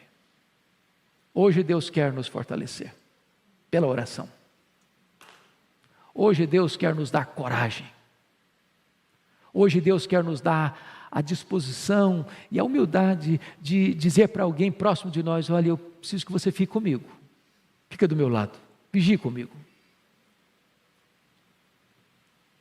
E hoje Deus é poderoso para mandar não só um anjo, mas a própria terceira pessoa da Trindade, o Espírito Santo, como Supremo Consolador, que está em você, que habita em você, que transborda de você, para confortar a sua alma, para enxugar suas lágrimas, para terapeutizar a sua dor e para fortalecer você, para você ser corajoso e mais do que vencedor. Vamos ficar em pé, queridos, e vamos orar.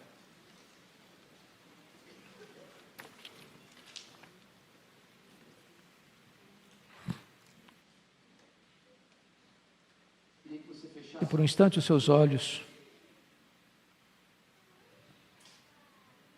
e trouxesse à sua mente, à sua memória, quais são as lutas que você e a sua família estão enfrentando desde o começo de ano. Quais são os seus temores? O que é que tem preocupado você, tirado o seu sono?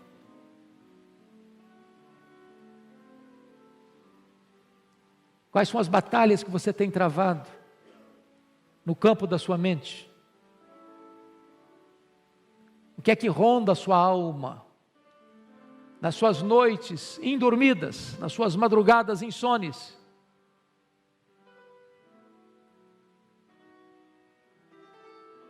Muito embora nós jamais enfrentaremos um Getsêmani com a mesma natureza daquele que Jesus enfrentou, nós também passamos pelos nossos vales.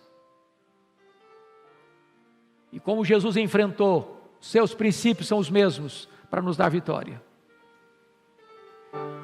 E hoje eu gostaria que você saísse daqui, meu amado irmão, não como alguém acovardado, não como alguém com medo, não como alguém que está anteriormente já derrotado pelas circunstâncias, mas entender uma coisa: o Abba Pai, o seu Pai, está no controle, Ele ama você, Ele cuida de você, Ele sabe o que você está passando, e Ele é poderoso para consolar você e dar vitória a você nessas lutas e nessas provas. Senhor Deus, em nome de Jesus, nós oramos para que Tu tragas consolo para a nossa alma, força, ânimo para o nosso coração. Tu bem conheces as lutas que cada pessoa aqui vive e passa. Aquelas, Deus, que muitas vezes nem sequer são compartilhadas com um amigo mais próximo, mas Tu conheces. Em nome de Jesus, segura firme na nossa mão. Adestra as nossas mãos para a batalha, Senhor. Fortalece a Tua igreja. Anima a Tua igreja. Ensina-nos, Deus, a orar, e orar, Ensina-nos, Deus, a termos vitórias na oração, para que ao entrarmos no nosso Getsêmani, embora tristes e abatidos, saiamos dele, Senhor, encorajados e vitoriosos. Abençoa a tua igreja, abençoa o teu povo, aqueles que estão nos acompanhando, Deus, nos diversos lugares do mundo, onde cada um estiver, põe a tua mão de graça, de poder e de restauração. É a nossa oração em nome de Jesus. Amém.